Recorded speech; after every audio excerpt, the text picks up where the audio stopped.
Hi, I'm Rabbi Hammer, and I'll be sharing with you a number of thoughts regarding mental health awareness in order to break stigmas, and not only that, but to be able to help the people around us and at least to identify the problems that people might be experiencing for the sake of getting them or assisting them to arrive at a better place. Feel free to subscribe to my channel, and certainly feel free to comment or send me your questions, and I'd be happy to address them accordingly. You know, it's interesting, when people refer to the words mental health, it very often is used in the context of someone who is suffering or is going through a mental illness, when in actuality, classically, the words mental health actually refer to a stable mental existence. What exactly does that mean? Interestingly enough, the manual to the mental health first aid course put out by Australia defines mental health as follows. Mental health is a state of well-being in which the individual realizes his or her own abilities. They can cope with the normal stresses of life. They can work productively and fruitfully, and they are able to make a contribution to their community. That is mental health. That is a good, stable state of mental well-being. And therefore, it follows that when we speak about mental illness, it would be the antithesis of what I just described. And it's important for us to recognize these symptoms, because the faster that we recognize them, the sooner we could help a person. The sooner that we help a person when they are revealing these signs and symptoms, the greater chance we have of offering them their long-term assistance and bringing them back to a place where they are grounded and able to function accordingly in proper and stable fashion. And so what is mental illness? Well, it would be the opposite of what we just described with regards to mental health. Mental illness reveals itself in terms of three particular symptoms. Number one, major changes in thoughts and feelings, and major changes in behavioral patterns.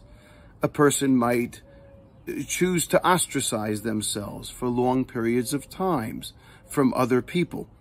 They may not be able to function within a social setting in normal circumstances. They may have outbursts of anxiety or of anger or frustrations when we would expect one to be able to function normally. The second symptom is something which causes disruption to that person in terms of their day-to-day functions. So, for example, for the average person, waking up in the morning is something that is a given. It's something that is automatically a part of our day, and it begins our day. But for a person suffering from mental illness, that becomes a very difficult or arduous task, and they can't necessarily perform it with ease as we do every single morning. And while we don't necessarily want to get out of bed sometimes, and we don't want to confront the day, we muster the strength to do so. Someone suffering from mental illness, for example, in this typical daily function cannot necessarily do so. And so the inability to function in day-to-day functions, day-to-day occurrences that are expected from us in a normal mental health state, they or those who suffer from mental illnesses cannot necessarily do so. And finally, these symptoms become debilitating to the extent that they don't necessarily go away after a short period of time, but they seem to linger for long periods of time, for weeks at a time. They're not just a reaction to having a bad day or a reaction to something different that happened on that particular day, and therefore just that day just stinks and I'm down and out because of those various events that transpired on that day. No, those events tend to transpire and to last for a long period of time, weeks at time. These are the three symptoms that we have to look out for with regards to identifying whether someone is indeed indicating a mental illness.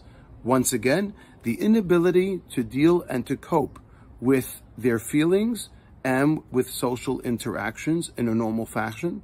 Number two, the inability to be productive and or the disruption to being or to enabling productive activities during the course of the day. And number 3, symptoms that seem to linger for long periods of time. These would indicate what we would call mental illness that would be challenging to what we call mental health or mental health stability. I hope and pray that by identifying these symptoms, we can help and sensitize ourselves to the ones around us and hopefully bring them to a better place. Thank you for listening. Please don't forget to subscribe below. And again, I welcome hearing from you and getting or receiving your comments. And certainly I'll get back to you as well. Have a great and healthy day.